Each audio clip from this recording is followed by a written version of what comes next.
Hi folks, today we're going to do a little segment on a book walk. So using a book walk on a predictable reading book at home to support your child to read the text more confidently and more successfully.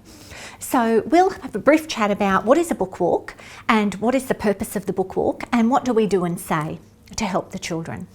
So what is a book walk? A book walk is a brief pre-reading conversation in which we activate your child's prior knowledge. What do they already know about a topic or idea? And secondly, we then walk through the book and discuss this book in such a way that it's going to be easier to read. So if we were activating knowledge and we had a book like this one, we might be saying to the children, oh, life in the trees. Let's think about all the sorts of animals that we know might live in trees, and you've activated the child's knowledge. Some of those animals will come up in this book, so if they already anticipate they're going to be in the book, they've already made some connections to the text and they're already warmed up. If we were reading a book like this, we might ask the children, what do you know about fish and how do they move? What do you know about dogs? How do they move? What do you know about elephants? How do they move? And that activating knowledge might be linked to what happens in this book. This is a crocodile, it can swim. If we were introducing a book like this, we might ask the children what they know about animals that live in zoos. Do you know any animals that live in zoos? What does it mean to escape from a zoo? What would that mean? And now you're activating the knowledge and getting the children positioned for the reading of that little book. So that's the activating knowledge. The second part then is the brief walk through the book. So this is where now we'll introduce the title of the book. We'll talk about what we see on the front cover. We might look on the back cover to see if there is a little blurb or summary about the book. Sometimes there is, sometimes there isn't. But the book walk then is a brief walk through the book. So this is an opportunity now for the children to use the meaning clues or context clues, things they find on the picture side, to know that that's the big idea and this information will go with it. And it's also a time where we can be looking at the structural or language supports that the children might need to be able to read this text. For example, this little book says, this is a fish, it can swim. So if we want to support the structure or the grammar of this little book, we might say when the child looks at this and the child says it's a fish, we might be saying, what is this? Knowing that the structure is, this is a fish. And so the child might say, a fish. We might say, yes, this is a fish. What can it do? And we'll say, what can it do? Because it can starts the sentence over here.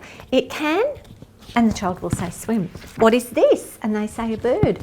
It can, and the child will say fly. So we're supporting that grammar knowledge. This is quite important on these early readers because each page will say largely the same thing. So what can happen is if the child says the wrong grammar structure at the start of the book, they can continue to replicate that mistake all the way through the book. And we know at this early stage, the meaning and the structure, so the meaning or semantic information, what's going on in the picture pages, and the syntactic or structural information, how are the words grouped together, is a really important driver in a predictable reader. So if the children were reading something like this, when we do the book walk, we'd be focused on the story knowledge because this one's a storybook. What's really important here is that the children know that elephant is called elephant, giraffe is called giraffe, and monkey is called monkey, not the monkey or a monkey. So we might say, this says lived in the zoo. Who lived in the zoo? And we're very mindful to talk in past tense because we notice this book is written in past tense. So always talk in the tense of the book. And if you can weave the structure of the book into the conversation, that's also a support. So who lived in the zoo? And we might point to them, elephant, giraffe, and monkey. looks like they're not happy. Do you think they might be fed up with living in the zoo? What do you think they might want to do? And we want the children to predict, they're going to escape, they're going to run away. So as you walk through the pictures in the book, you're having a brief chat about what they're doing, where they're going, and you might be looking on these pages for any words you anticipate will be tricky for your child at this stage of their reading. So a word over here that you've probably already noticed might be tricky at this low level, might be the word hungry. So that might be a word you weave into the conversation. Oh, looks like they're going past some food places. I wonder if they are feeling, and the child will say hungry. So as you're walking through this book, we're mindful to be having those conversations about what's happening in the story and also those grammar supports.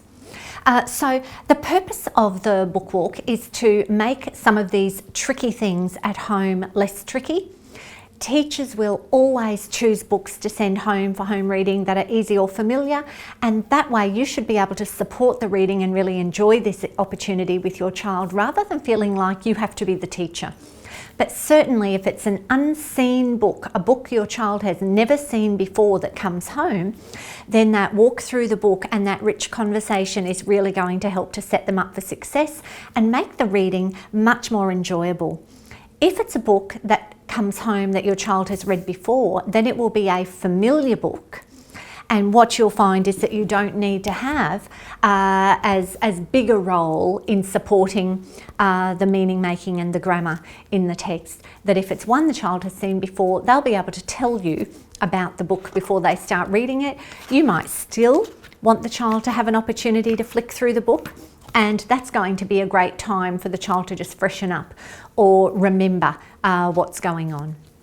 I hope you found that useful. I'll see you again soon.